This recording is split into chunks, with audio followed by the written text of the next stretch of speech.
Hello everyone, welcome to another new video.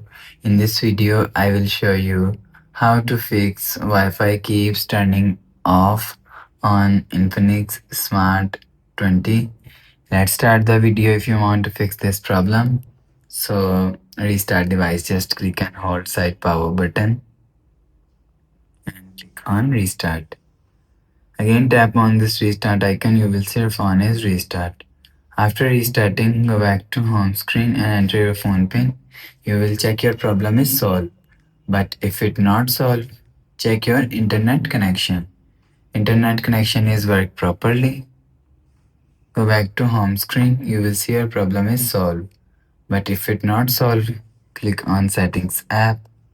Now in setting, scroll down and click on battery and power saving and click on power saving. If you want to fix this problem, so make sure turn off power saving. After turn off power saving, you will see your problem is solved. But if it not solved, so click on settings app, scroll down to and click on system and click on reset phone and click on reset all settings. Click on reset, enter phone pin, click on this icon. You will see your problem is solved. You will check your problem is solved.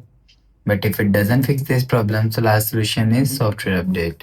Click on settings app, click on my phone, and you will check your software update is latest. If it not latest, update your software latest. After update software latest, go back to home screen. So that's how you can fix Wi-Fi keeps turning off on Infinix Smart 20. If you like the video, please subscribe. Thanks for watching.